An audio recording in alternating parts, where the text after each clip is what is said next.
सांगलीमध्ये द्राक्ष उत्पादक शेतकरी संकटात सापडलेत। उत्पादन खर्च परवडत नसल्यानं द्राक्ष बागांवर शेतकरी कुऱ्हाड चालवतायत।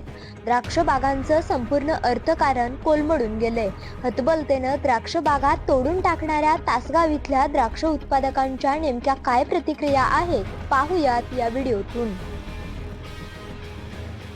सध्याची परिस्थिती आता ढगाळ वातावरण असल्यामुळं बागेचं नुकसान चालूच आहे आणि पावसाचं प्रमाण पण जास्त असल्यामुळं काय झाले, चालू वर्षी बागा छाटल्यापासून सुरुवातीपासून खर्चाचे प्रमाण, औषधाचे म्हणा, खतं, मजुरांची टंचाई त्यामुळे प्रॉब्लेम होत आहे आणि सध्या बऱ्यापैकी बागा आमच्या भागातल्या फेल आहेत।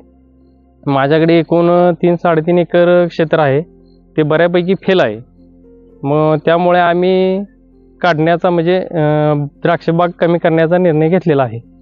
5-6 वर्ष बाग करते, 5 वर्षात काय फायदा नाही, काय नाही। शेवटी म्हणजे ग्रॅज्युएशन झालं, जॉब लागलेला, जॉब सोडून म्हणलं शेती करावी, शेतीत 1 एकर बाग घातली। 5 वर्ष आता मिळेल मग मिळेल म्हणून प्रयत्न करत राहिलो, पण काय त्यात काही यश काय नाहीच। जेवढं औषधाला घातलं, मग गाड्यांना घातलं, मजुरांना मजूर दिलं, सगळे दिले, पण काय हातात आपल्या काय 1 रुपया राहिला नाही। मुलुकचं कर्ज हो म्हणून डोक्यावर आहे, परत ते बिन काय फेटत नाही। कुठं 4 पैसे यायचं म्हटलं तर ही सोडून दुसऱ्या कामाला जायचं म्हटलं तर ते बिन करता येत नाही। बागेला काय माल पण नाही, काहीच नाही, त्याच्यामुळे काही परवडत नाही। आता ही बाग काढायच्या स्टेजवर आली, म्हणजे काढणार आहे आणि आपला कुठं तर जॉब चांगला बघायचा असं डोक्यात आहे, पण जॉब पण आता लगेच मिळत नाही, त्यामुळे सगळं तोट्यात आहे। वर्षाला नाही ना म्हणजे 3-3.5 लाख रुपये करते, पण ते पण काय परतफेड पण नाही, काहीच नाही। औषधाला आता औषध आणायला गेलं तर एक पुडा नाही म्हटलं तर 1000च्या आत तर येत नाही।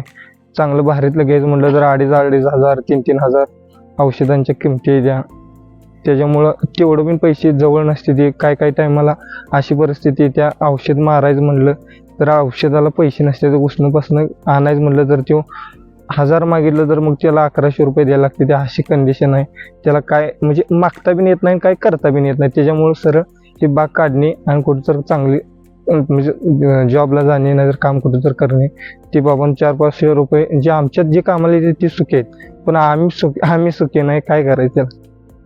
त्यामुळं शिव निर्णय घेतलाय, काय कोण मदत करत नाही, काय नाही, जिथं आहे तिथंच आहे। बागाचं आमच्या ह्या आम्हाला परतर काय येणार नाही असं दिसल्यावर आतापर्यंत आम्ही जसा माल होता तसा माल दिसून झाल्यावर बाग आम्ही काढून टाकली। त्याचा पण आणि किती खर्च करून चटणी केली, पीस लावली, काड्या तयार केल्या, काड्याचा माल बघून औषध 2-3 मारली, औषधं मारून माल काय दिसून झाला म्हणताना ते पोरग्यानं आमच्या बाग हे काढून टाकले। आम्ही आता जीवन जगणार कशावर हे आम्हाला कोडं पडले।